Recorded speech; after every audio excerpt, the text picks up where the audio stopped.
Здравствуйте, дорогие друзья! Недавно на моем канале я пекла ванильные творожные пряники, а сегодня решила испечь еще и шоколадно-творожные пряники с глазурью. И решила этим рецептом поделиться с вами. Для пряников нам понадобится мука 320 грамм, разрыхлитель 2 чайные ложки, какао 30 грамм, соль пол чайной ложки, сахар 100 грамм, 1 желток, 1,5 столовые ложки меда, это примерно 40 грамм, растительное масло 40 грамм и 40 грамм молока. Ну и, конечно же, пастообразный творог 200 грамм. У меня творог обезжиренный, можно брать, в принципе, любой жирности, большой роли это не играет. Также нам еще понадобится для глазури белок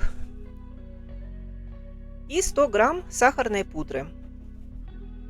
И можно добавить немножко лимонного сока. Тесто замешивается очень быстро и просто. В миску просеиваем муку, добавляем разрыхлитель, то есть смешиваем все сухие ингредиенты. Муку, разрыхлитель, какао и соль.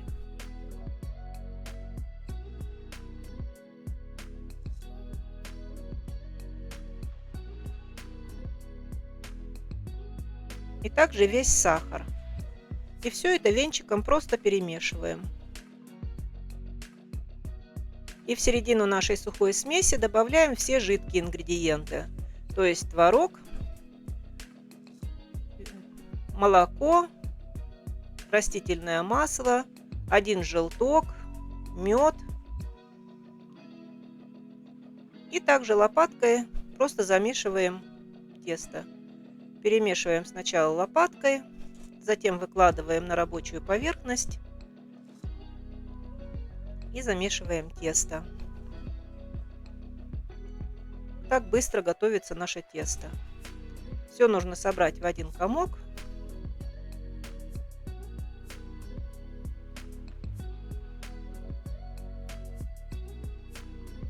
Тесто получается немножко плотным,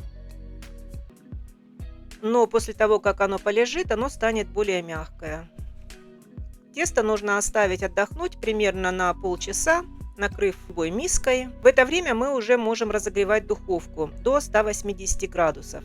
Прошло полчаса, начинаем раскатывать тесто в пласт примерно 8-9 мм до 1 см толщиной. В зависимости от того, от какой толщины вы будете делать тесто. Для вырубки я использую вот такую формочку. Она у меня примерно 4 сантиметра в диаметре. Можно использовать просто рюмочку. Вот такие пряники у нас получаются. Выкладываем их на бумагу для выпечки и выпекаем в разогретой духовке примерно 15-20 минут. Пока наши пряники выпекаются, приготовим глазурь. Для глазури мы будем использовать белок и 100 грамм сахарной пудры. Можно также добавить пол чайной ложечки лимонного сока или ванильный сахар, как вы хотите. Все ингредиенты нам нужно просто смешать и взбить несколько минут до побеления и увеличения массы в объеме. Если же вы боитесь использовать сырые белки для глазури, то можно обойтись и без яиц. Возьмите просто 100 грамм сахарной пудры, немного лимонного сока и разбавьте все это водой до состояния глазури. Я такую глазурь делаю для, например, когда пеку маффины. Получается тоже очень вкусно. Глазурь взбивается быстро, примерно в течение 2-3 минут. Вот такая глазурь у нас получается. Пряники наши испеклись, вот такие они получаются.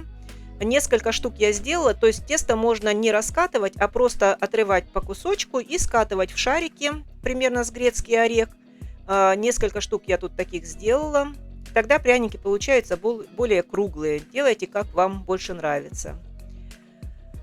Теперь мы начинаем обмазывать наши пряники. Они у меня еще теплые. Я буду использовать просто силиконовую кисточку. Раньше, когда мы жили в Казахстане, я помню, что мама всегда выкладывала глазурь в большую миску и просто обваливала пряники руками. Но я обмазываю кисточкой, тогда мы можем быть уверены, что пряники наши не сломаются. И вот такие красивые они получаются. Вот такая красота у нас получилась. Из этой порции выходит где-то примерно 30 пряников, в зависимости от того, какого размера вы будете их делать. Пряники получаются очень мягкие, ароматные. Для всех любителей шоколадных пряников, я думаю, это будет очень хороший рецепт. Ну а я с вами прощаюсь. Спасибо вам за просмотр. До следующего видео. Пока-пока.